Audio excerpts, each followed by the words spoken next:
going on, guys? I'm back. Bear Degidio. We're back with another episode of the Jackson Podcast. I'm sitting here with the greatest co-host of all time.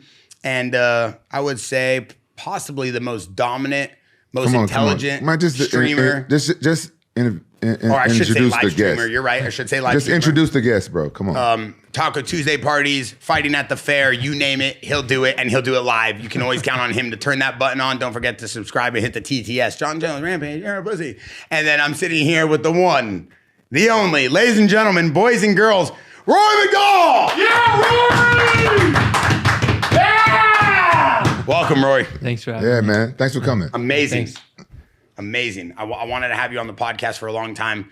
Always been a big fan. We've been watching tons of fights. And our producer back there is a big fan, Vinny. And he's been begging me all year to get you on the podcast. So I'm glad we could finally get you in here. Yeah, thanks for having me. Appreciate it. Yeah. Rampage, in terms of like King of the Cage, UFC, Bellator, PFL, you fought in all of those. You fought in a lot of those as well. One of the biggest like kind of debates right now is UFC really the most dominant kind of like combat sports organization of all time? Because we see all these people coming into, you know, the UFC from Bellator, from PFL. So I kind of wanted to ask both of you guys that to kick off the podcast, what you guys think. I think there's a top tier talent in every organization. I mean, I fought in all of them, and I felt like guys were just as good, or if not better, mixed in other organizations. I think UFC's done a great job of like promoting themselves and you know, placing themselves in the public's eye as like the number one seed for the best fighters, but it doesn't necessarily mean the best guys are there. They're just, you know, the best at promoting, and, you know, they're kind of the name brand organization, I would say. Yeah, I understand where he's coming from, but UFC is desperately trying to prove that they're the best organization. You see guys coming from, where they coming from? Bellator and ONE FC, and Risen. PFL. And, PFL. And UFC is giving them the type of matchups that, you know, make them look bad, I feel like. Because I think if we get people in the UFC like AJ McKee, and then, you know, I think AJ McKee do well in the UFC, but you have to think like, all right, who will the UFC throw at AJ McKee his first fight? Because I feel like they're trying to prove a point. Look at what they did to James Toney. Remember he came from boxing? Sure. They put him against Randy Couture. Yeah. I'm thinking, why would they do that? They could have put him against like was Alexander Houston or even Kimbo Slice back then, right? And it would have made for a more exciting fight. Yeah. But they just got him tapped out right away. Yeah, I mean, it's smart branding, I guess. Yeah. Like, I guess it comes down to the branding. Yeah. They want to make sure that people know UFC's the best. And it's actually not just smart, but also they want to hype up those fights because you only get one shot at it too. Like when someone jumps over from an organization, he could be a dud regardless. So they probably want to get the most juice out of it as they can, especially if they're on those rookie contracts. Yeah. When you was in King of the Cage, how did you like Terry Trerbakaka? He's my favorite promoter. I don't think I ever met him. What? Yeah, I was in King of the Cage Canada. So they had like their own promoter there. So I fought, even though I fought for the world title in Canada, I never met Terry. Oh man, Terry, he's a good guy. He's one of the best promoters in my opinion, from like a personality standpoint. Yeah. Like he always kept it real. He was like, look, I'm not gonna sell you this dream and not keep my word. And I respected him for that. Yeah, 100%. Yeah. A lot of people really hype up TriStar Gym. They hype up, you know, the talent that came out of there for Ross and GSP. They talk about you, but they talk about the Montreal fight scene. Can you kind of break it down for the fans who don't know much about that? Because the GSP era, maybe these newer fans don't understand kind of like just the attitude, the era of when TriStar was just kind of dominating the world with GSP and you guys being up there in Montreal. Yeah, well, when I first went over there, it was like everybody from the Canadian like stars were there. You know, Dennis Kang, David Loiseau, George. There was a ton of guys. There's so much talent there. And yeah, I mean, Faraz has done a great job, you know, being like the general, you know, making sure we have everything, you know, from wrestling, jiu-jitsu, striking, you know, covered there. So I think it's a really complete mixed martial arts gym. There's not something lacking. On top of that, Montreal is like, I would say it's a fight city. There's like history there of like, you know, boxing, kickboxing. So there's great boxing gyms there. There's great wrestling. Some of the like national team members are come out of like places from wrestling there. So there's a lot of like fight energy and combat sports out of there. So I think it's just it's a good city for it. Tristar, is that this that rapper 6ix9ine come from that gym? You always rapping about saying so. What? What are you laughing Let's at? ask the. Did you did you train with that rapper 6ix9ine? I don't think so. No. Do you Can't know? recall that. Do you know who he is? No. Wow, you don't even know who, you don't know who 6ix9ine is? No, I'm not too. Do you live familiar. full time in Canada? Yeah. Yeah. Really? Yeah. You never moved out here to Cali or Vegas for training? I lived in Florida during COVID, and then I spent a lot of time in Texas, like about 3 years ago. But that's about it. Nice. So while you were training at Tristar, you were living in Canada the whole time? Yeah. Yeah. What was the energy like training under Frost alongside GSP every day? Was it like super structured? Was it very regimented? Was it everybody kind of individual? Because we don't really ever get a lot of too much intel like on inside the gym training. Yeah, I would say it's because there's a lot of different gyms in Montreal. Guys will go and kind of like put their schedule together on their own. So, for example, you might have like team sparring like on set days where everyone shows up, but then everyone's kind of like picking up the pieces, whether they want to do wrestling more, going to boxing gyms, things like that.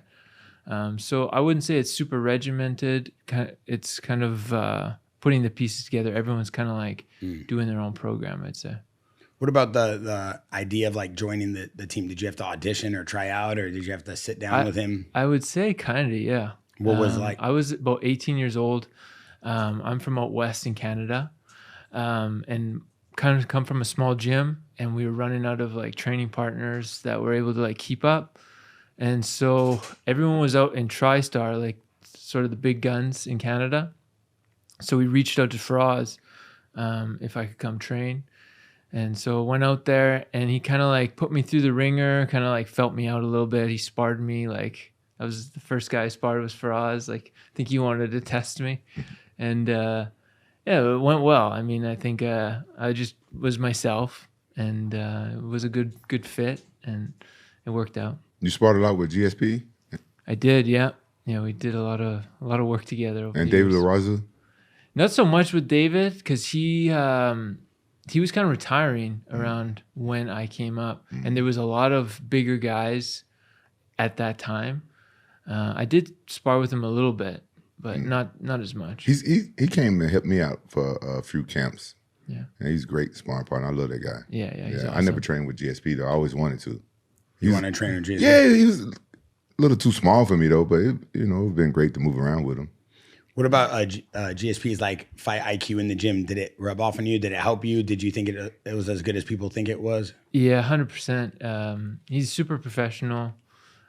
He doesn't train with like a big ego or a lot of pride. He really like goes in there and he puts in the work, and he's smart about it. He wants to get the most out of each training session and not just like, get one up you or something like that. Sometimes he's just like tired and wants to like go lighter or whatever. So he's pretty smart and calculated with his training, and I think that's why he was able to improve so much during his career. He was very smart. Yeah, Brad, I don't know if you understand. That's rare for a fighter to be like that, train with no ego and stuff like that. Because a lot of times when you got like maybe two big names in a room, there's people watching, there's people filming, and sometimes people be trying to knock each other out and stuff like that. So when you got a good training partner and stuff like that has no ego, that's rare, bro. How much of that ego kind of coming down and that wall coming down is based off the coach making sure that it's an even playing field and showing love to you, the new prospect, and maybe a guy like GSP who's world famous? Is that like the coach's job to control the ego, or is that the fighters? I would think it's the coaches. I mean, you got to like protect your racehorse, so to speak. You don't want to just like throw in some guy who's gonna like go all out and kill your top guy. I think it's his responsibility to look after his Yeah. his fighters. Did you ever hear those stories about shootbox, how they sparred and trained and stuff? Yeah, over the years, they went all out. Yeah, they be knocking each other out and stuff like that. Yeah, I've trained with Pele. You trained with Pele? Yeah, he almost killed me when I was a kid. Really? Yeah. No, he sparred hard. He brought it. It was like Where was this at? Back out west, like in British Columbia. I think he moved out there for a little while. Yeah. How was he? How was he as a person? Because he's awesome. He's awesome. Yeah, he seems awesome. Yeah. I never had a chance to super meet. happy, like fun guy. But then when you put on the gloves, you gotta be ready. There's a famous story with him trying to fight Chuck Liddell. Remember? And Chuck Liddell. No, they did fight. No, I know, but in the locker room, and then Chuck Liddell's like, "Hey, buddy, we fight tomorrow." And then Pele's like, "I don't care." Like Chuck's like, "I do. I want to get paid." Yeah, the shootbox, they were just a different breed. I heard plenty of stories about it. I was never welcome to go train with them, but I would have liked to. You were probably their worst arch nemesis. Probably, I don't know. Fought half the roster. Yeah, I probably never would have been welcome there. That's funny that you talk about gyms like Shootbox, for example. You were with Tristar for a good portion of your career. Yeah. Do you feel like jumping around gym to gym or jumping around coach to coach or camp to camp is good for a fighter to get different looks and ideas? Or do you feel like a fighter can develop more by just being with one coach? Like, for example, you were with one of the best for us. I think it really depends your personality. So there's some people that are like nomads, that they need to get a fresh look and new, they need to be on their own, so to speak. I think different personalities are different fits. For a guy like me, I think I need one spot under one coach that could kind of like watch over things, and I think that's a better fit for myself. But yeah, I think it needs to be like your personality and Like how did you develop, for example, your relationship with Frost in the gym with what you needed, what you don't need? Because now that we dive more into these podcasts with the fighters that we bring on, a lot of them sometimes are second or third time being here, and we love to just keep the interaction, not so much interview them, but just talk about what's going on currently in their career. Okay. And a lot of them talk about the fact that like when they got to a certain point with a coach, they knew it could keep going, or they got to a certain point with a coach and that coach couldn't help them get to the next level. But it was when it clicked is when they realized that. And it was really on the coach's job to kind of see what the fighter needed and the fighter meet him halfway. What do you think it was with you and Faraz that allowed you to continuously grow as a fighter? Yeah, so Faraz is another guy. He's been great. So, and super flexible.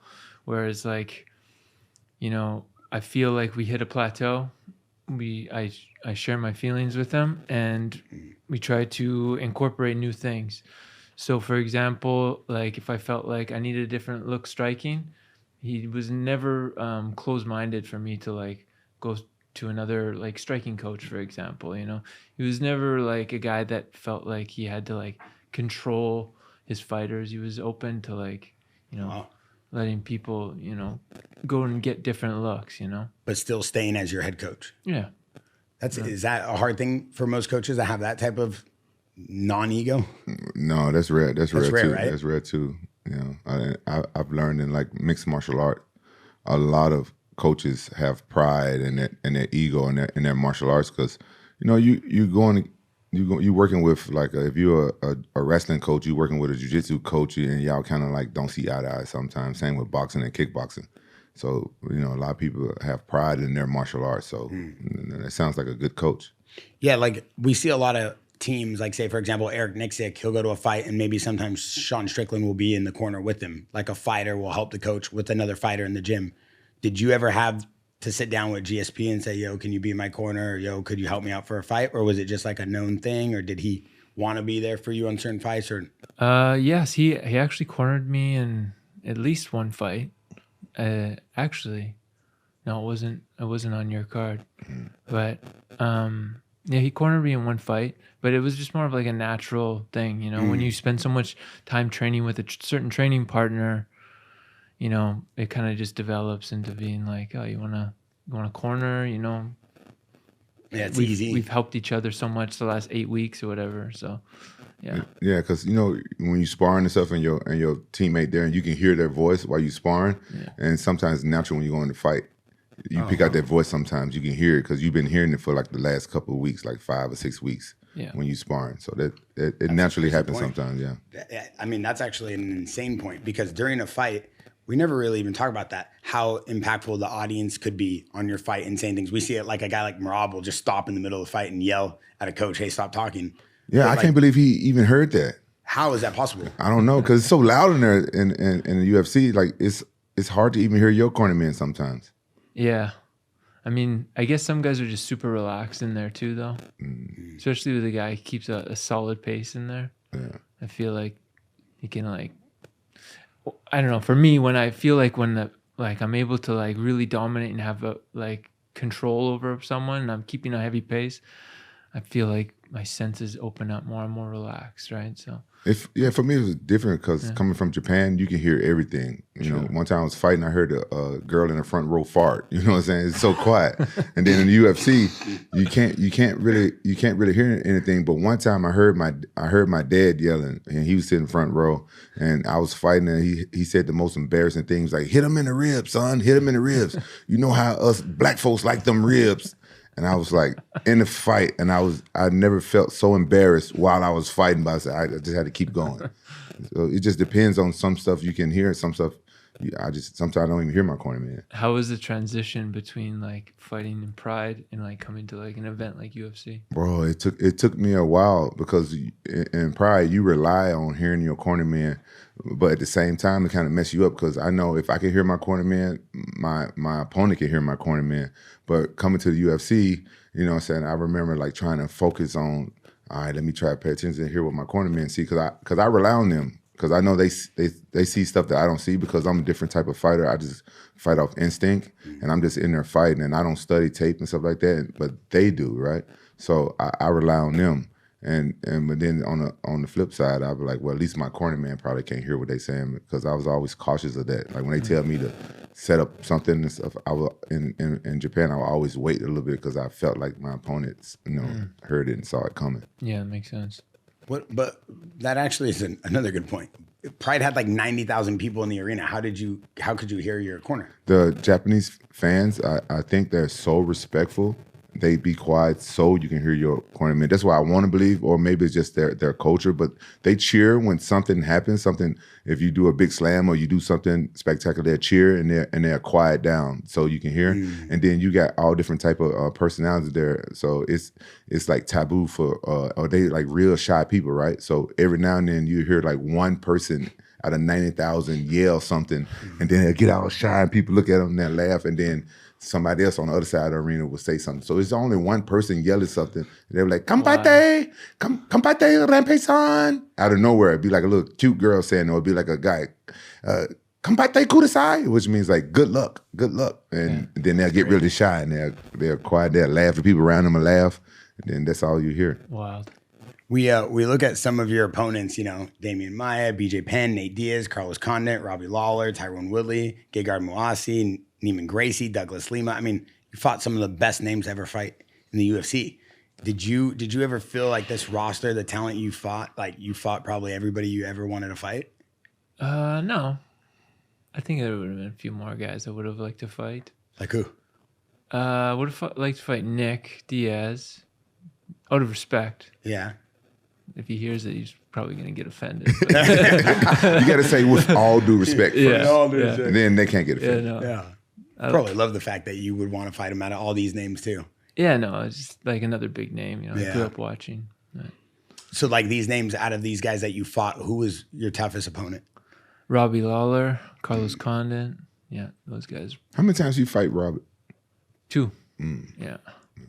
You fought him for the belt in the UFC. Yes, that was the bloody one. Yeah.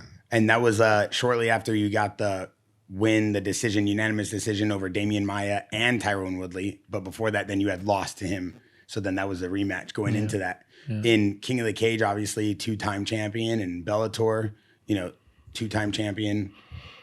One of these fights, BJ Penn, there it is. So in 2012, you fought BJ Penn. What was that like? That was crazy for me. BJ was like a guy I really watched a lot of tape on. I really liked his fights. So it was like fighting like a hero or an idol. So I started watching and training mixed martial arts when I was like 13, 14 years old. So I was like watching these guys, as a kid. and now I'm in the ring fighting them. So it was pretty wild. And he was like talking all kinds of smack before the fight. So it was like, what was he saying? You remember? I don't even remember. It was just stupid stuff. Like, I think because George and him had like kind of a rivalry. They had 2 fights, and I think he was still a bit sour about it that George beat him. So he was like saying like, "Oh, that kid's on steroids, this and that." And he even challenged me to do like a private drug testing, which I accepted, and it proved him wrong. So. How did that fight go? I don't remember. It was a decision, and I just like put a pretty heavy pace on him with striking. How was your training camp for the BJ? Because you know his jiu-jitsu is next level and stuff like that. Yeah, my training was to keep it on the feet or get on top, and like that was pretty much it. I didn't want to let him control the action on the feet, and I didn't want him getting on top of me. Because I respect his jiu-jitsu a lot, but I felt like, I was pretty comfortable with my jiu-jitsu. If I got on top of him, I was pretty confident. And I think I got on top of him once or twice in the fight, but most of the fight was striking. Yeah, people say BJ got heavy hands. You agree? He never hit me, I don't think, really. I was able to hurt him like very early, and I kind of just kept on, like stayed in his face the entire time, and like I never really got on defense, so I never got to experience like. You hear that, Bear? He never got on defense. See, this is Bear's problem. He gets in there and he try to spar and stuff, and he just turtles up like a little bitch, and he lets dudes pound on him, and he turned his back, and one dude gave him a back shot. I've seen a couple clips. Yeah. So BJ actually broke my ribs one time. Mauricio Rufy Rampage let him kick me right in the throat. I wasn't able to eat or swallow for a month. Bobby Green shattered my Libyan. His labia. My Labian. And then why are they so rough on you? Rampage is I have to go two rounds with everybody. Because he's been real nice and respectful to you. Because he told me yesterday, he said, "Hey man, don't let me get too riled up because I'm kind of scared of I guess tomorrow." I said, "Who we got tomorrow?" You know who we got. I said, "He's a nice kid. Why are you scared of him?" Bro, he afraid of you. Everybody else, he never been afraid of. The Robbie Lawler fight was so bloody, and you just nothing would happen to you. Like the Terminator. You got to walk me through this. I had a good poker face. I had a good poker face, but I was suffering. Were you really hurting? Oh, yeah. It looked like nothing was happening to you. Thank you. I would have swore you were on morphine or something during the middle of the fight. I was struggling from like round two on. It sucked. But I was just trying to like keep myself composed and try to not show that I was damaged. We could see you were kind of damaged though. Yeah. But like, when there's body language and like your poker face. So if you you show weakness or like that you're hurt, a guy like Robbie is shark in the water. He's just gonna like go for the kill. And I felt like I still had energy. Like I needed to just not be a pussy and like keep fighting. Yeah. It's just a broken nose. But when you go back to the corner, what were they telling you in one of the rounds? We see them talking to you. I think it was the third round, and you're like really bloody at that point, or is that fourth round? I don't remember any corner advice in that fight. I was on like an adrenaline and like survival, fight or flight. My eyes were just like, I was just trying to survive and fight as hard as I could. Especially the end of the third, end of the fourth. I was already pretty tired because I was trying to finish him. So I was pretty exhausted at that point. Man, can you imagine the mental strength that fighters got to have to go out there and fight and, like he said, keep that poker face? Different breed. You guys are a different breed. Half the fight is the mindset, like you always said. Because even I'm not a fighter, but I go and train. I did a round with Armin. He hit me so hard when the round started, Armin Sarukian, and I'm like, what am I supposed to do? Just like lay down now? Like I'm done for the next 3 minutes. I just got to run around. Like, like I can't imagine having to do 5 rounds. Fight. I know that, but what I'm saying is for a non-fighter, for a civilian, a person who's not a fighter, it's half of the battle is to be like, okay, you're hurt, you can't do much, but like you said, I'm either going to sit in the corner and just get even more mollywopped, or I got to run around or do something. It's all mindset. You got to like trick your mind into thinking it doesn't hurt somehow. I don't know. How do you do it? How did you fight? How did you keep your mindset? It's your will to win. I think it's like comes from inside. You know, how far are you willing to go to get that win? You know, some people are willing to go further and suffer more than others. You know, I think that that's a super important aspect of fighting that doesn't get talked about. You see guys that maybe on paper or visually are not as good, doesn't have the right skills, come from as big of a training camp, but you see that their like fighting spirit is strong. You know, they came in willing to fight to the death, and that makes a drastic difference in how the fight plays out, in my opinion. And in layman's terms, Barry, you a bitch. Amen.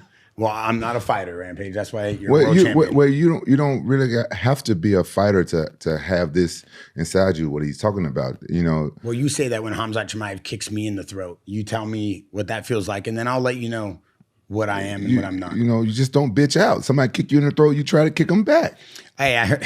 Thank you, Rampage. That's great advice. Okay. Get hit, just hit right back. Yeah. We heard a lot of talk about the sparring sessions at Tristar. Sometimes like GSP and you and other people and a lot of people would maybe stop practice just to watch. Is that true? They became more of these like midnight fights type of thing, like a fight club type of thing? Not really. I mean, there's definitely some heated matches, but people will like stop and watch, but it's not like it was like the whole gym was like, oh shit, George is sparring, you know, like it was just, he's another guy in the gym in the mix, you know. So. But we heard when, obviously you being one of the biggest names coming out of there while GSP was doing his thing, obviously maybe there's pressure or maybe there was something that you had approved, but we heard that some of these sparring sessions got a little out of hand with you and GSP.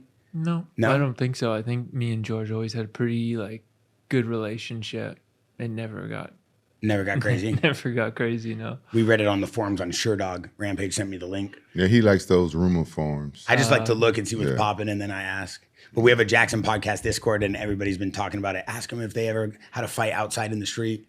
No. George is like the most like respectful, humble dude. Like he doesn't like have ego or pride.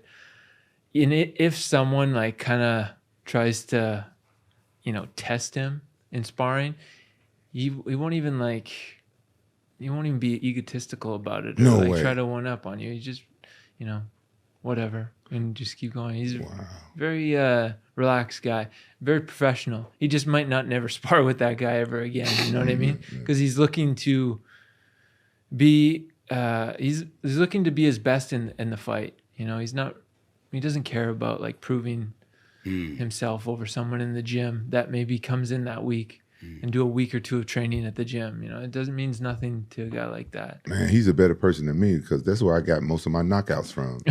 I'm sparring the guys that try to, you know how guys I try to pick it up and like, oh man, it's just, I just can't control myself. I lose my temper more in sparring than I do the actual fight because the fight, you know, this guy's trying to knock you out. That's his job. But in sparring, man, you're not supposed to try to knock me out. Yeah, I can't deal with it. He's a better person than me. Yeah, same here. Same here. I'm the same way. Yeah. Sometimes it just pisses you off. Like some tries to take advantage. Just like, oh, man, I'm just trying to spar here. Yeah. You know, like trying to get some work in. So never spar Luke Rockhold. I tell you. Talk about a nomad. That guy loves to go. I think he's trained with every single person who's ever fought mixed martial arts, from Tank Abbott all the way to Chiweebies. Yeah. This guy literally, any fighter that we talk about on the podcast, they go, oh yeah, I trained with Luke. Oh yeah, I was with Luke. Yeah, when I first started trying to get back into boxing, I hadn't sparred in a while. I haven't done anything. And Bear talked me into sparring with Luke Rockhold. I didn't know Luke like that. I never trained with him before. Okay. I was like, Bear, it's not a good idea if I just jump in the spar. I haven't even been training for years. Like, what the fuck? I thought I was a coach. Yeah, he just, no, it'll be okay. Just move around with him.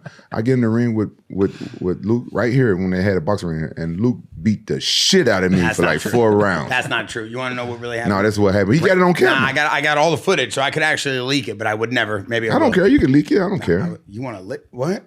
Okay, Shut the fuck up. Rampage was getting ready to fight Shannon Briggs. This was before Rashad Evans. Okay. And they were here, and Luke Rockhold was here, and Luke's like, hey, I'll help. He's actually, for people that don't know him, like, if he's on your team, he's a great teammate. But if he's not on your team, he could be a dick. So he was here, and he's like, I'll move around with him. And he's like, I'm not going to do anything. But Rampage, all Luke did was throw a little jab, barely connected. And Rampage just literally, you saw like what Rampage's name is Rampage, he went from Quentin to Rampage real fast. No, and he tried to kill him. And Luke was just running around trying not to start a real fight. I got tired. I got gassed. And then Rampage, and he waited for Rampage to get a little gassed out. But Rampage took one of the heaviest swings I've ever seen. Similar to like the Arona slam, but imagine in a right hook. And I thought it was going to be a full blown. I had to run in the ring and separate you two. Well, see, this is the thing. I thought I was Herb Dean. This is the thing. It I went wasn't like the one jab. It wasn't the one jab that you know, because I kind of like gave him some couple of looks. He was punching a little bit too hard. But what Bear probably didn't realize that no, like Luke and I, we almost got into a real fights with each other out and about years ago. A couple times. Club. We had a couple of run-ins where me and Luke. Luke took Rampage's chick at a strip club. We didn't know this. No one knew any of this. And I guess he ate his chicken wings, and you're not supposed to eat Rampage's chicken wings. Yeah, but you know, Luke and I, we cool now. But years ago, we've almost like had to throw down like two separate occasions. Wow. Yeah. And like 2 weeks later, they got hammered together. They fell asleep in an Uber and ended up in Koreatown in LA, like an hour from here. And then the internet was like, all right, these guys are best friends. So I never released the footage. But it's actually cool too, because I get a first-hand look here. We have the cage literally right in front of the podcast here, so we could watch as people train. And seeing how professional some people are during training and how people are really trying to put on a show. I mean, there's a lot of technique you want to learn or maybe, practice or apply during sparring. I get it. Talk to me about the strength and conditioning and like what you guys did for working out. Because, GSP, Feroz, you guys up there, Tristar, were known for having these amazing like cardio schemes or whatnot, Yeah, so I worked with a guy named John Chainberg, and so did George for many years. Most of the fighters did out there. So he was a strength and conditioning coach out there. So we were with him doing that stuff. George, he would kind of like go around and find different things. Like, so for example, he got really into gymnastics. So he's been doing gymnastics for forever now. St. Pierre? Yeah. Yeah. Like what type of gymnastics? Like gymnastics training, like strength training. Like hula hoops and stuff? No, those things. The hoops, like not the hula hoops. I meant strength, these things. Yeah, so he trains that. I actually did it a couple times with him. So it's difficult. It's different, but it's a dynamic strength, calisthenic kind of training. And he also got really big into like sprinting. So he does like sprint training and stuff like that. But sprinting, is that more, I would say, is that have better impact on your strength and conditioning your cardio over like doing road work, like miles at a time, like boxing? I think it's different. I think you got to have a mix of a little bit of everything, especially it's like, it also depends on what kind of fighter you are. Like, for example, Nick Diaz, he's like, he can just keep one pace a whole fight. So, he does like long distance running and biking. It kind of suits a guy like that. Triathlon. And George is like, known for his like explosive, like double legs and things. So I think depending on what energy system you're using as a fighter, I think kind of like find a way to like hone in on that in your strength and conditioning. Are you retired now? Yeah, it's been a few years. Been a few years? Yeah. You're so young. Why you retired so young? I just kind of lost my passion, and I felt like there was like got to be like a handful of fights where I was just going in and just feeling nothing and not wanting to be there.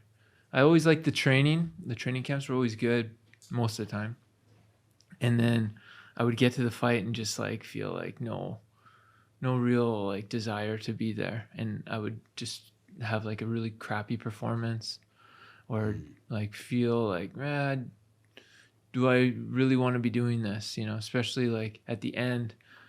Like I just felt like you ever be like in like a dream and you're trying to like fight someone and you can't hit them, you're underwater? I hate that. I hate those dreams. I was in like an actual fight like that. It was just like, I don't know, it was like it was in slow motion. So yeah, I decided to give it up and move on to the next chapter. I feel like that every time when I'm warming up hitting pads though. You know, like you can't punch hard and stuff like that. Yeah. But I never felt like that in a fight. So I understand like when you lose your passion for it, it is time to like let's move on. So what you doing now? Yeah. So after that, I went back to school. I like did some research and schooling on like finance, investing, things like that. I bought a couple like real estate properties, did some renovations, did Airbnb for a bit, did like a rental property, sold one. I tried like day trading, tried a bunch of different stuff.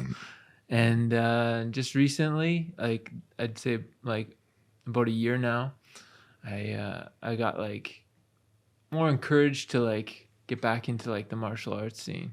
So when I retired, I like just dropped it. I just was like, I was a little bit like, I don't know, down about it, I guess. Didn't accomplish my goals and stuff. So I kind of was just like, I just got to get away from everything. I cut my social media, everything just kind of like in a cold turkey disappeared. And then just like last year, I got kind of like more hungry, more like inspired to like get back into the martial arts world. And I've just been like going through it, being back in training now, especially since I like sold a property and have like more time. I'm really like back in the gym more often and focusing on training and stuff. Are you watching MMA and stuff now? Yeah. Not so much like live events because it's like they're too late for me now. I go to bed too early. But I definitely watch more fights now. Did you catch Hamzat and DDP? Afterwards, yeah. Well, how do you feel about that fight? What do you think? Well, I think it was like obviously domination by Khamzat, but you know, not everybody liked the fight. I mean, I think it's that's mixed martial arts, so you have to be able to deal with that, especially at the championship level. Yeah. But it's pretty impressive for a guy to, you know, put that kind of domination in a title fight. Yeah. But you know, for him moving forward, there's definitely things to work on. You know, it's not like, you know, he got top position, but maybe, you know, he could work on finishes or better ground and pound, things like that. Yeah, Bear thought that DDP won because he was a champion. I'm like, man, you don't know nothing about MMA if you think that. Sounds like an MMA judge. Yeah, yeah. That's probably what he's going to do after the You fight. better take that back. What? That's a complete lie. Is it? I thought DDP won. That's what you told me. I thought DDP won. That's what you told me. And I bet you think your hair is real too. What is that, a tattoo? Wow. Hey, you must still be in that dream swimming while you're trying to punch the man. Wow. You got me screwed up. Are you gonna get on my head tattoo? How you gonna say well, my guy Hamzat Chimaev? I thought you crazy. I know I didn't mean to say it out loud, but you told me that in secrecy. He's high. He been puffing on those vapes and he blows the smoke out his nose like Khaleesi the Dragon in Game of Thrones, and now he'd be all kinds of crazy. Bro, we have a guest here. Let's not be funny today, Kevin. All right, Thinks chill. it's comedy hour at the Improv. No, chill. Look like Kevin Hart. Chill. Kind of look like Dursky. Chill. Yeah. Drewski? What? I didn't say that. Chill. Okay. One thing I want to ask you, during the golden era of like Canadian fighting, you know, GSP, it was a good era. It felt like Canada was producing fighters top notch. You were a contender in 3 different organizations, a top fighter. Why do you think the Canadian scene has kind of fallen off a little bit? I mean, we see Frost's brother, obviously. He has a big fight coming up against Chito Vera, one of our guys. Yeah. But why do you feel like maybe the Canadian scene's not as hot as it used to be? Yeah, so I think it's a mixture of things. When UFC first came to Canada, George was at like the height of like his rise, or, you know, he was already fighting for titles. So I think a lot of Canadian fans were like, got behind that energy and momentum. And UFC was really bringing like awesome events to like our big cities. And I think people are really digging it. And then I think it was like we had one bad event in like Calgary or something, and it got like a really bad rap. And then after that, like, you know, George started fighting less, not fighting much is in Canada, and I think just putting less events on. At one point, UFC had their own office in Canada, in Toronto. And then I think when they did the takeover, like the new owners, I think they got rid of it. They weren't putting on events in Canada for a while. George wasn't fighting. I wasn't fighting. There's not much Canadian fighters at the top rankings. So I think a mixture of that, you know, not having George around, not having as many Canadian events around, I think that's probably it. But UFC's been going back now. Like we're in Montreal, we're going to Vancouver now. They're putting on good fights, and we're also getting a lot new, fresh talent coming up. So think it's looking good now for Canada MMA. What about the gyms? Like, is there a lot of gyms popping up there? Like, is the fight scene, you said there's a lot of new talent coming. Is it new gyms or is it all coming from the same gym?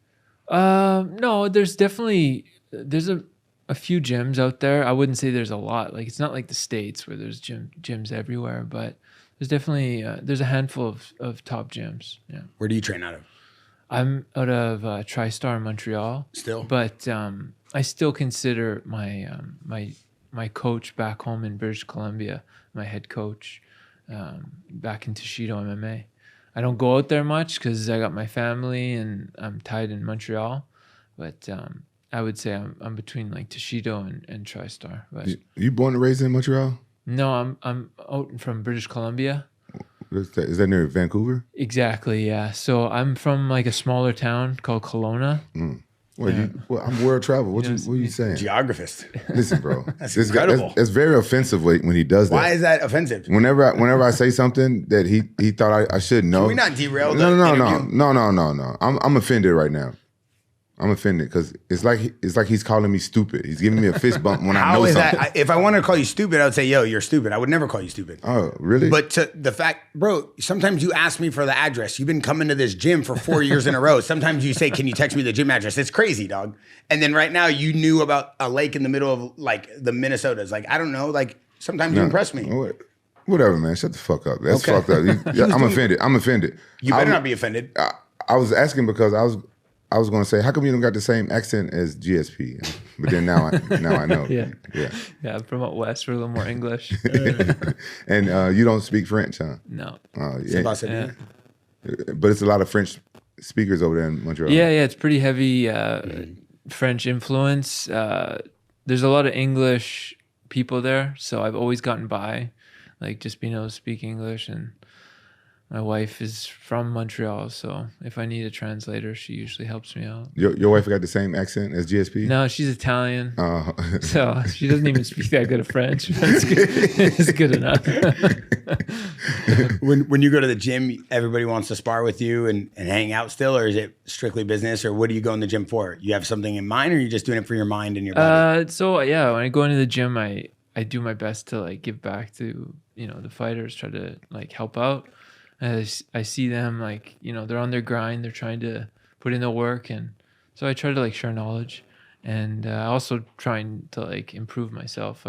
I still feel like I'm a student, and I like to stay sharp and train hard too. Will we ever see you in one of these crossover boxing matches? No. They have to offer me a lot of money. I don't think I got the name for that. I don't know. No, you got a huge name. Yeah, brother. you got a name. Yeah. I mean, you fought killers like Woodley, Wonderboy, Douglas Lima, Carlos Condit. Which one of these guys do you feel is like the biggest puzzle? What was like the biggest puzzle to solve when you had to fight these types of guys? Which one? I mean, the hardest fighter I had to fight was Robbie, and I fought him twice, so I got a pretty good look and feel for Robbie. It's like an animal, But as far as like cleverness and stuff, Damian Maia was a tough one because I just know he was so dangerous and hungry to get me on the ground, and so that was an interesting one. I'd say that comes to mind right away.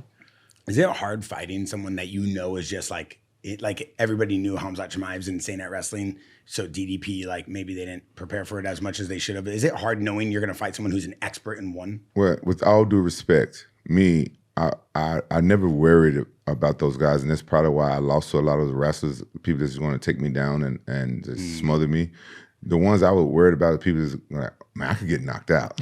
You know what I'm saying? Yeah. Those are the ones you worry about more. But why? I don't know, because getting knocked out is embarrassing to me personally, right? And come on, my first time getting knocked out was hanging on the ropes like this. Like, I just got knocked the fuck out. That shit embarrassing. But if somebody take you down this leg, it's frustrating. But what I'm saying, I don't feel embarrassed. And so for me, if I know like, oh, it's a chance I'm gonna get knocked out, my training would be different. It's all mental, right? So it'd be more intense. But I was like, oh, this guy, I just train wrestling, and it's no like urgency. You know what I'm saying? I'm probably not gonna get hurt in this fight. Yeah, it makes sense. Like when you fought Damian Maia, knowing that if he gets your back, he's gonna do something crazy. Yeah, I did not want to show my back to that guy at all. That was like one of the major things. So did you just, the whole camp was around that, or is it just a big focus of the camp? Like how much focus did it actually change? Yeah, camp? a lot of the focus was not getting taken down, and then once if I ever was like on my back, like how to train, like getting back to my feet without turning my back. Because if you watch a lot of Damian's fights, is he gets top position, puts a lot of pressure, and guys turn their back trying to get up, and he takes it back and chokes them. It's like pretty much all his fights. Yeah, see, Bear, this opposite of the way you do it. You just give guys your back all the time. Well, it's easy for me to give them my back. I know how to get out of that. That's what I practice. I just thought you liked being there. We're talking about fighting. That's what I'm talking about. I would hope so, brother. Get your man, coach. His coach flew in after 2 years. Coach Bobby Rimmer. He's been running the Mike Tyson gym in Abu Dhabi, Dubai? Damn. Saudi Arabia. It's good to have you back, coach. So what ultimately led you to leaving like the UFC at such an early age with so much left in the gas tank and so much more maybe you could have done there? Yeah, so I fought Robbie for the title, and then that was like my, say 5 out of 6 fights on my contract. And it was contract negotiation time. Usually you kind of negotiate before your contract's up. And I got an offer that I felt like it was a bit of a slap in the face. From who?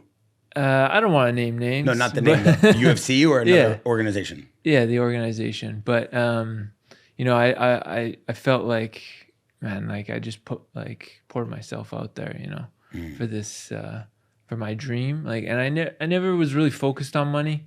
My whole dream as a kid was, climbing the ranks like I should and fighting for the title and winning the title, So when I got there, and it didn't work out, which is fine. But to like do all that on like never really like trying to negotiate hard for money. I was always just like, you want me to fight that guy? I'll fight that guy for this much. Like I just get me where I need to be. You know what I mean? That was my goal. Is like I just want to get there.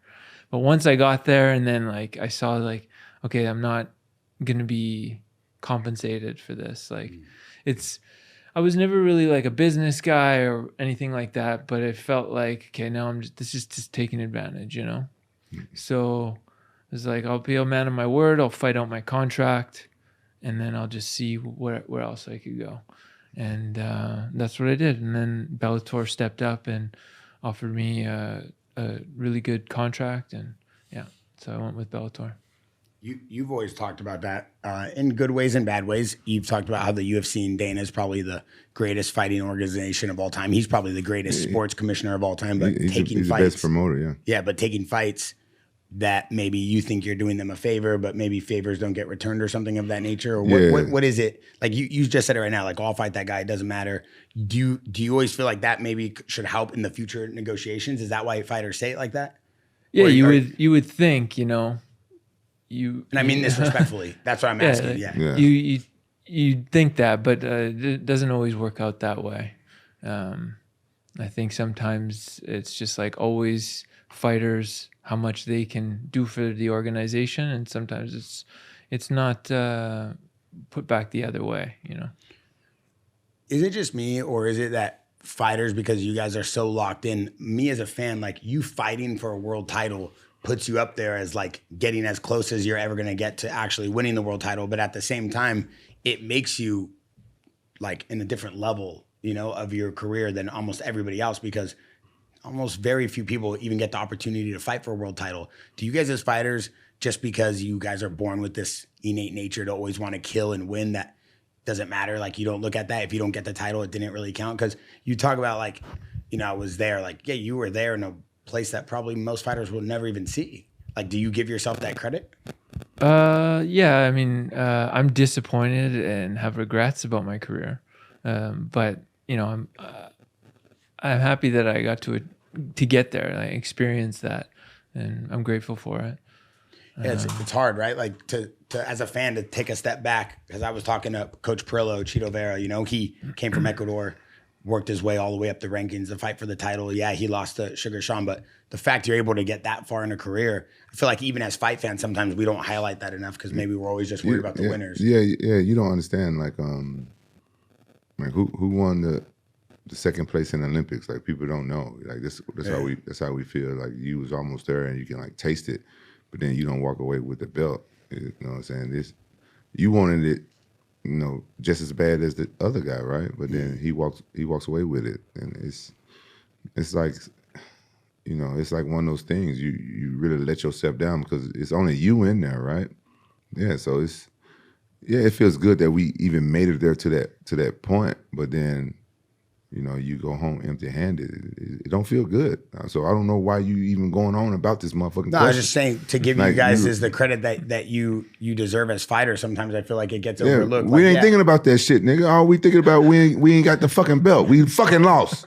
We ain't fucking champion right now. Oh, man. So ask another motherfucking question. So can we move on? Yes, move on. Now you're making it a point. Now I'm making a point. Like, you know, it's like I get it. I get the point. Can we move on? Yeah. I don't need you to explain it again. Yeah. What about shortly after leaving the UFC, you go to Bellator, you know, become a 2-time champion, right?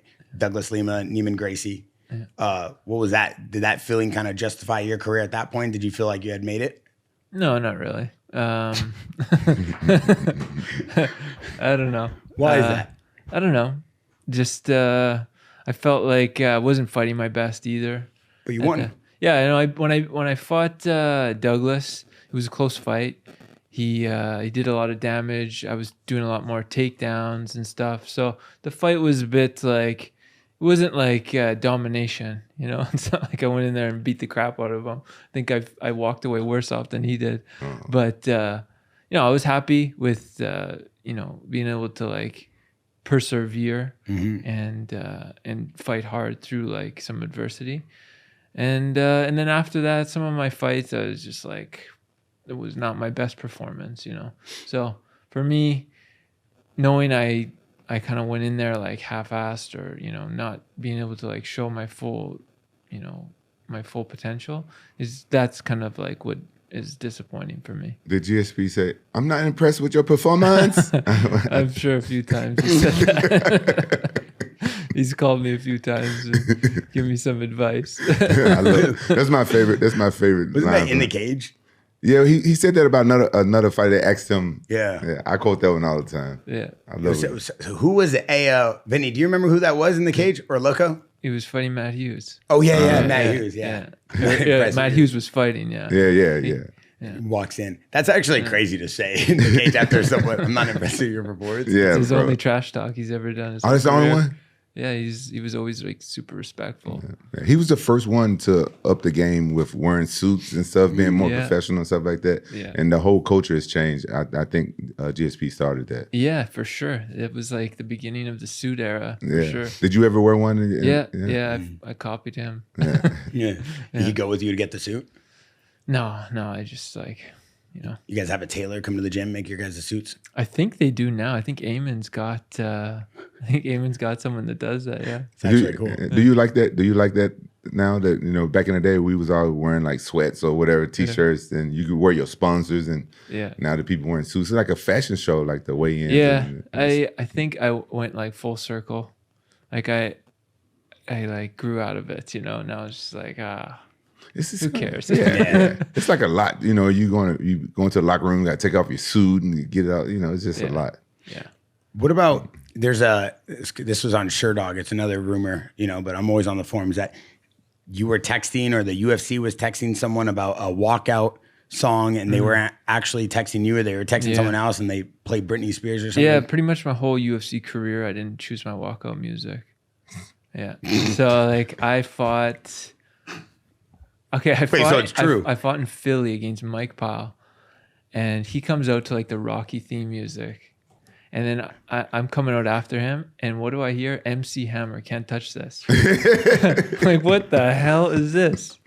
And he messed me up with a few fights, man. Man. I had some good walkout tracks, and then I'm always like, what is going on? Bro, that fucks with you, bro. Yeah, so they got my old phone number, like, because I moved to Montreal, got a new phone number, whatever. So UFC had my old phone number. They text it, this guy who's in charge of putting the walkout music, texting it thinking it was me. The guy realizes what's going on because he knows UFC and all this. So he starts pretending like he's me. And then he's trolling me for years, my whole UFC career, picking up my walkout music. What the fuck? Who was the guy? I don't know. Apparently, I think I've run into someone who's like, oh, I'm friends with the guy that has your old number, like that's been doing that to you all these years. I would like to meet that guy. That's like, crazy. How's that not a ass. documentary? What's the worst song you walked out to? Probably MC Hammer. Even Joe Rogan was like, this is a terrible walkout song. Oh, Joe. Does Joe know that it wasn't you now? I hope so. How do people not know this? That's fucking Oh, crazy. yeah, he does because I was Okay. on his podcast years ago and we talked about it. So yeah, for sure he knows. That's crazy. And you never thought that, let me go talk to these motherfuckers. You just said, fuck it. I don't know. I forgot about it. Yeah, you don't think about it. Yeah. I was confused with what was going on. And like I didn't understand why there was like so much confusion. But then afterwards I was like, they'll get it next time, you know? Yeah. I That don't shit know. happened to me once. One of my friends is a rapper. He raps with like a part of the group with the Wu-Tang. He's like Sons of Man was one of the groups. Anyway, him and his friend made me a dope ass walkout song, and they put it on whatever, you know, like iTunes or whatever. And I was in Bellator at this time, and I was supposed to walk out to it. And I've walked out to it before, I think, and the DJ was like, same song as last time. I'm like, yeah, same songs as last time. And I was supposed to walk out to it. The guy had all his people there watching. It was going to be a release and do all that stuff and promote and sell it. And they pulled out some bullshit that I walked out to a long time ago. And I was like, fuck. And I heard it right before my fight. And it took me out mentally too, and it fucked me up. And then that ruined the relationship between me and that guy. He thought I did this shit on purpose. He would not believe that it was a mistake. And I Who were you fighting? Do you remember? I can't remember who I was. Did you lose the fight? No, I think I still won, but it did fuck me up mentally. Yeah. That's crazy though. They should allow UFC fighters to walk out. I mean, like Lil Wayne walked out with Dustin Poirier, but they should allow fighters to walk out with artists like boxing. It'd be why so not? sick. What about the aspect of like the PFL, the tournaments, the points? Like, do you think that that's like a good way of PFL running as an organization? It's hard. Yeah. It's a hard, especially as like, you know, if you're not a heavyweight, you got cut weight and the training camps so close to, that's what the problem is like you do a full training camp, weight cut fight, and then you're back into a training camp, weight cut fight, training camp, weight cut fight. So it's like you're getting like physically drained. That's the hardest part. I almost wish, you know, we could just like knock out a couple fights in one night, even though it's a different kind of like hard, but I find like the back-to-back training camps and weight cuts is like very difficult to deal with. How much weight do you normally have to cut? For me, it was around 20. Yeah. That's good. Not too bad. Yeah, it was pretty easy most of my career. And then I would say the last like 3 times I was cutting weight, it became like very difficult. Yeah. And where it was like, this is horrible. Yeah. When you get older, you get thicker. You fill out. You get like, wait, why do your eyes flare up when I said that? No, I was just wondering, is that what is happening to you? You fill out more and you get that man strength and you get more dense and more muscle. He was thinking of other shit. You know, you haven't met Barry really yet. No. You don't Let me know. explain to you something because he's back in the gym now. As you can tell, he's all jacked up on all kinds of stuff, right? What? Am I? I don't know. Maybe. But Really? You've never looked this good in the last 4 years I've known you. You walked in here looking like a bag of Doritos 4 years ago. Now you look like this. You know what I mean? Now you look shredded, right? I'm not shredded yet. You look shredded. I saw. Oh yeah, that's true. He doesn't take his shirt off when he goes in the pool when he live streams, so we don't know. I'm sure we'll find out soon. You take your shirt off when you go in the pool? Yes, I do. Yes, you do. Is that just like a Canadian thing, or? I think it's just a normal thing. Hey. To my defense, I know I'm supposed to take my shirt off, so I'm explaining to you. Lately, I've been doing something called live streaming on Kick, and so it's like the people can type to you as you're live, right? So they're typing to me, and my chat, most of them are fucking trolls, and then they say the gayest stuff. They talk like how Bear talk when the camera's not around. Okay. They like hit on you and stuff like that.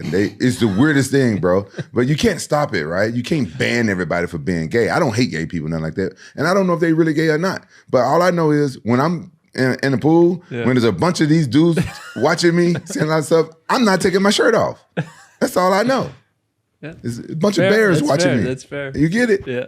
There's a bunch of people that act and look like Bear watching me. Yeah, you're gonna think twice about like, what you're doing for sure. So he feel gives a me little shit. exposed. Right. And I know I got funny looking nipples, so I don't want them looking at it. That's I crazy. do though. That's crazy. My family made fun of me. What do they look like? I am what's the word? Self-conscious about my nipples. Show Fuck off. Well, you fought with your shirt off for 20 years. Let's pull up a photo of him. Let's see his nipples. God damn, this nigga. I shouldn't have said nothing. Yeah, my family made fun of me. I don't think you got crazy nipples.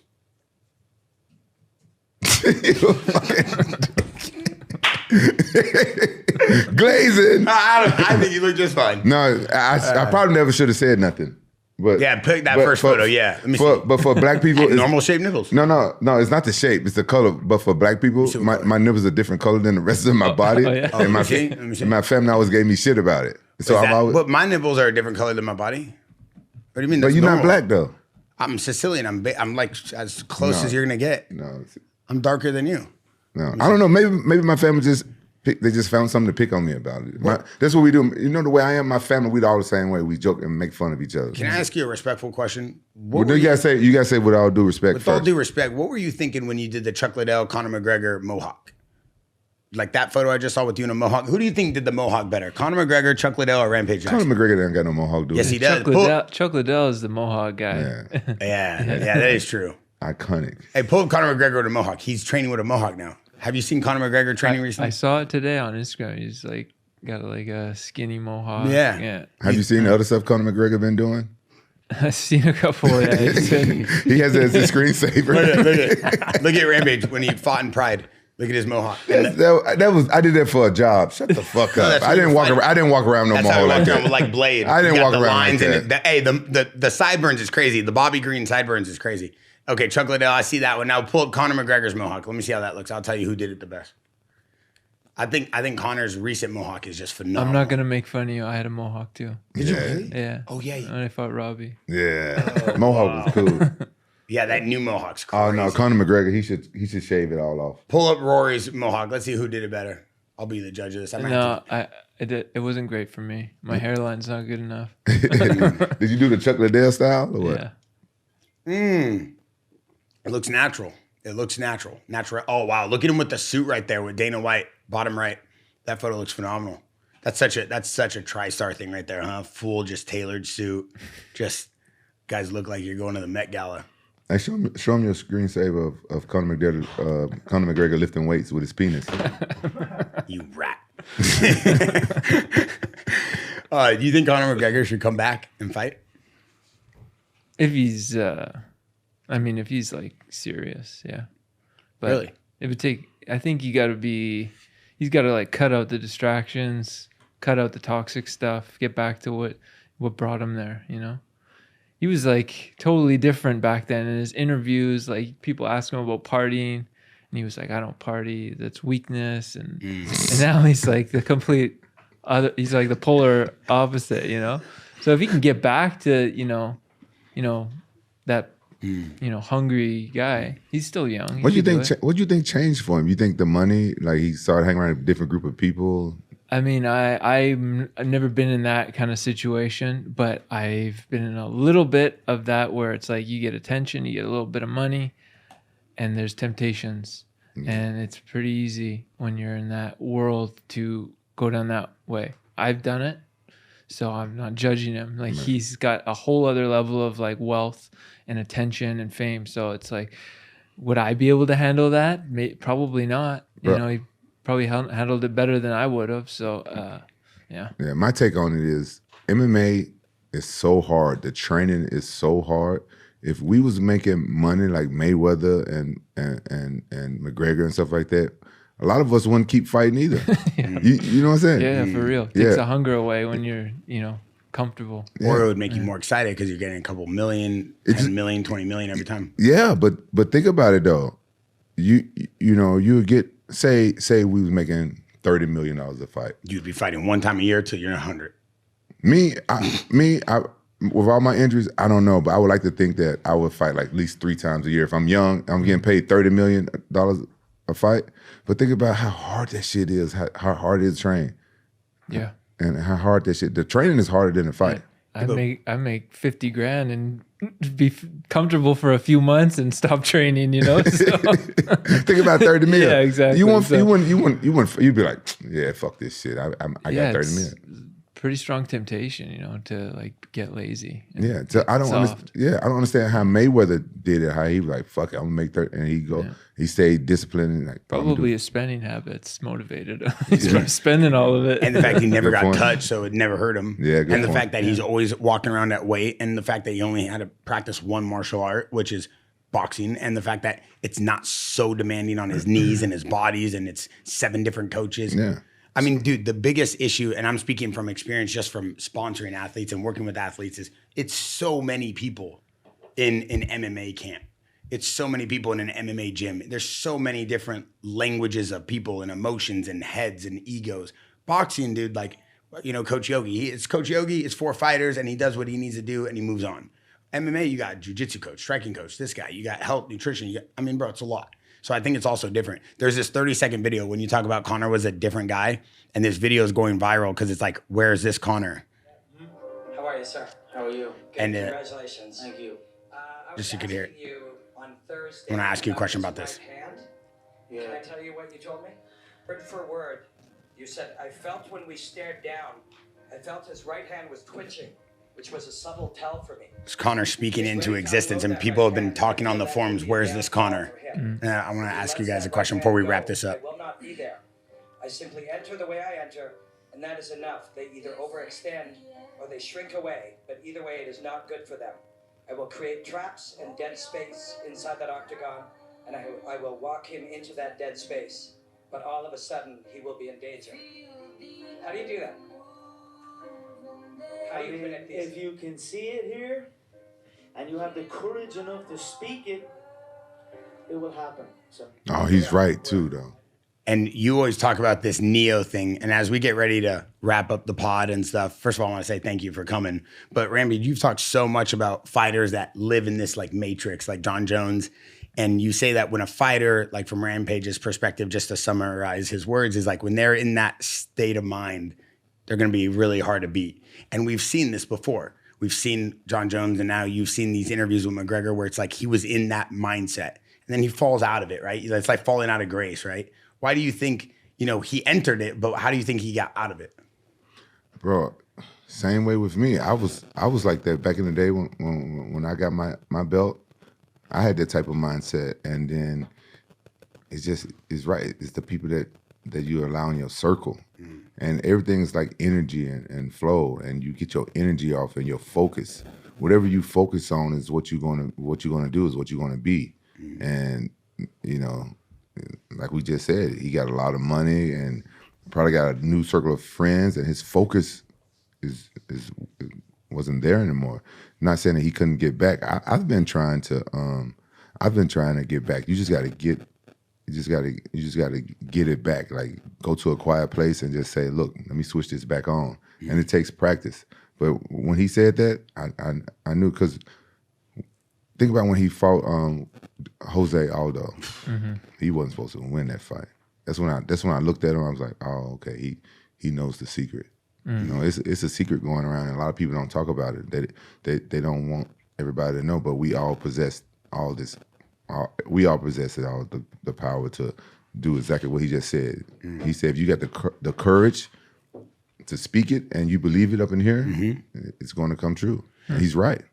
So before we wrap this up with you, Rory, throughout your career, how important was it, or did you ever felt the need to like manifest your wins, or to be in a place where you had to kind of see the win before it happens? Because earlier you talked about being in a dream for maybe the negative side of it, but for the positive side of your career, did you ever get to that moment? I've been in a mixture of, like, throughout my career where I've been focused for certain fights and I've put in the work, and when I'm completely and 100% dedicated to it and I have the right people around me, those performances are always my best. But whenever I started to cut corners or make things a little more comfortable for myself, I started noticing my performance would suck, you know? So for me, it was always the preparation and cutting out fat, so to speak, you know, and having the right people around me. I was always able to hone in on what I'm gonna do in that fight.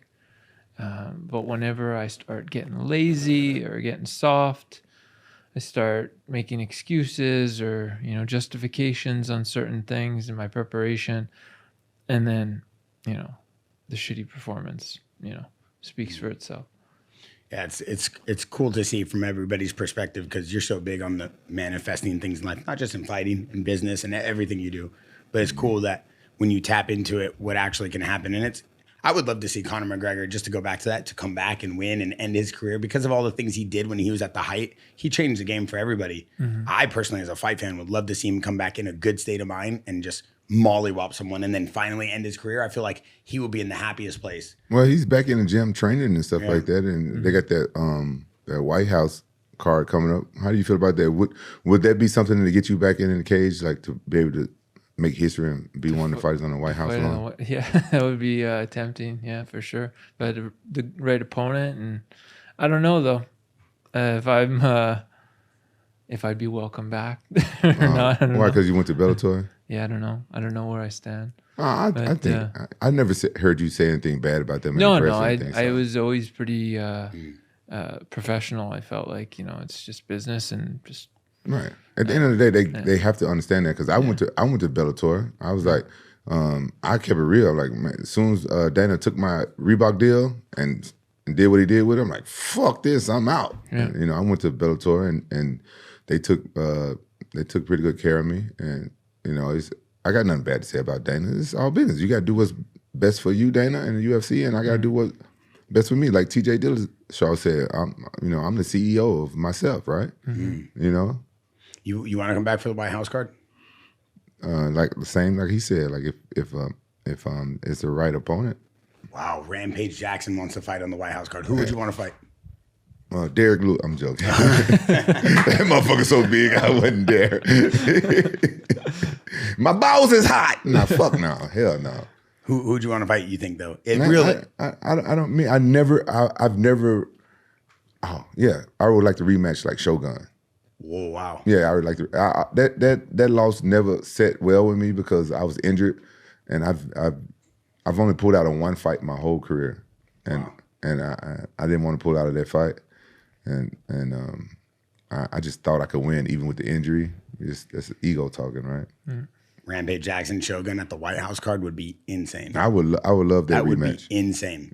Yeah. Would you train like with one martial art, or would you go fully back into camp how you used to do? Jiu-jitsu, grappling, wrestling, striking, everything. Yeah, the first thing I would do if they sign me, the first thing I do, I'm going to Colombia. I'm gonna give me some stem cells, a bioaccelerator. Fuck a bunch of bitches, get the partying out the way, down some drinks and shit like that, come back, jump right in the motherfucking training camp, beg Bobby Rimmer to come out of retirement and coach me, get Antonio McKee, I'm gonna get a couple of more like real strong like sparring partners, people that can fight like Shogun. Train my ass. I'll stream the whole motherfucking thing. Live stream the whole motherfucking thing. Because Shogun know what the fuck I'm going to do. Luke Rockhold in your corner? Luke Rockhold, I train Luke Rockhold, everybody. Stream the whole goddamn Khalil thing. Roundtree? Khalil Browntree too. Bouchesha? Boucheshes? No. We ain't going to have no Brazilians up here. So what about Bernardo and Leo Vieira? Oh, God. Jiu-jitsu team? Yeah, fuck yeah. You might have to have them. Yeah, you got to have some Brazilians. Yeah. Yeah. What about in your corner? Who would be in your corner? Any fighters? Anderson Silva? No. Come on, he was with Shootbox. No. Anderson Silva was with Shootbox. He was with Shootbox. No. He wasn't with them. He was. You gonna tell me I was in Pride with them? Maybe he was friends with them. No, he was with Was he not with Shootbox? He was. Okay, but he's like fucking casual. But he's not like he was. No, not Anderson Silva. No. I wouldn't do that. Anderson Silva's spider kick, dude. He's different. I know. I wouldn't do that to him. What about Chet Congo? He come back be a sparring partner? partner? Yeah, Chet Congo. I heard you wanted Bobby Green as a sparring partner. Yeah, Bobby Green. So it's just gonna be a party. It's gonna be a party. Yeah, we training. Hey, so we renting a house and where we going for the house? Where we getting the house? Newport Beach? No. On the water? No. We gotta go to Big Bear. Why? There's no girls in Big Bear. No, we don't need girls for the training camp. Just for the weekend. No, just you bust them up there. Really? Yeah, That's how you guys used to do it? Yeah. Should we bring? Wait. My coach said no.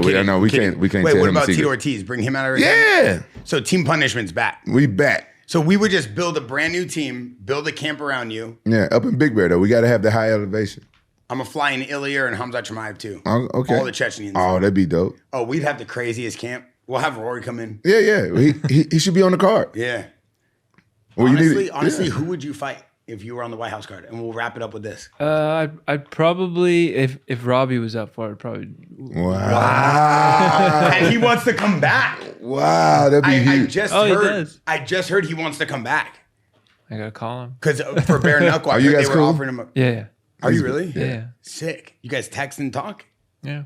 That is amazing. Hey, what other sport can you like go fight someone, almost die in the cage in front of millions, and still be friends with? I think I'm pretty sure boxers are probably cool with each other. What do you think? Not a lot of them.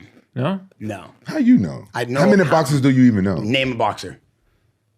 Mike Tyson. Yes, I know him. Never met him. What do you mean? I helped you get Tyson Fury. Tyson Fury. I helped you make the T-shirt that looks like his T-shirt from the Nintendo game. Tyson Fury. Yeah, he's great. Alexander Usyk. Amazing guy. Anthony Joshua. I love him. He don't know none of these motherfuckers. I love Anthony Joshua. Personally, we were supposed to have a fight with him and Jake Paul. No, personally. How would you want me to text him or DM him? FaceTime him. Right now? Okay, I FaceTime him. How much money are you going to give me? Who you FaceTime? Anthony Joshua. How much money are you going to give me if he answers? $500. $500? I know you're a billionaire, but I'm not. Okay, $500. $10K. And I'll FaceTime him right now. All right, $10K. If he answers, you would give me $10K? Yeah. I'm going to do that too. I don't want you to lose I got money. you. I shake hands. He just hired a private chef for Taco Tuesday. The guy's $5,000. I said, Rampage, all he's doing is going to Taco Bell and then repackaging those tacos in your chafing dishes at your house. Rampage said, no, those are hard shell tacos. I said, it's Taco Bell. Go look in your trash can in your kitchen. It's filled with Taco Bell. He's full of shit. Did you not cater your Taco Tuesday? Yeah. And how was it? It was great. I'll see you next Tuesday. Listen, ladies and gentlemen, Rory, I appreciate you coming through on the pod. Amazing to hear you talk about some of these moments in your career. Amazing career. Hopefully we get you on the White House card with Rampage. That'd be dope. That would be amazing. I'm actually excited. We got to figure out how to do this. Someone's got to... Hey, FaceTime Uncle Dana. That's what you need to FaceTime. Bro, can you imagine if they just did a card? I know we're wrapping this up. If they just did the card and every other fight on the card was like these monumental, iconic names, it would be the most watched fight of all time. It would be. And they end it with Khabib versus Conor McGregor. Would be the most watched card of all time. Could they get Khabib back? I don't think they could. Yeah. He's not. He just built, by the way, like a hotel/gym in Dagestan right near his current gym. Like literally the whole country is his at this point. And it's like the most hottest tourist destination now. Yeah, I saw that. Yeah, it's insane. Yeah. And everybody's sending people there because I guess the quote of, send your son to 2 years to Dagestan became a thing. Now everybody's going to Dagestan for training. And it's honestly insane what he's doing. I need to send my son there. What the fuck? Oh, bro, this guy literally built a camp and then turned it into a hotel and then turned it into like an amusement park of just straight wrestling. Bro, that's a fucking It's brilliant crazy, idea, though. You think about it. There's a photo of Hunter from the UFC and Islam and Khabib, and they're like at the top of a mountain just overlooking his new like world of wrestling. It's crazy. But you should do that. Build a hotel. Jackson Media House, brother. Put a hotel. We got our guys at the Bay Club. We're getting as close as we can get. We have to have you be in a better mood, so hopefully we can sell some more chains. But you're over here always running around live streaming, chasing girls or guys, whatever it is you do. Yesterday, you saw that one yesterday. You gonna embarrass me in front of a fucking legend? He went to a Thai shop yesterday, or a Thai tea house, whatever they're called. Vietnamese restaurant. And he walks in and he's like on live stream. He goes, "You give this girl $5, she gives you tea, and then she dances." So the girl walks over. He gives the girl $5.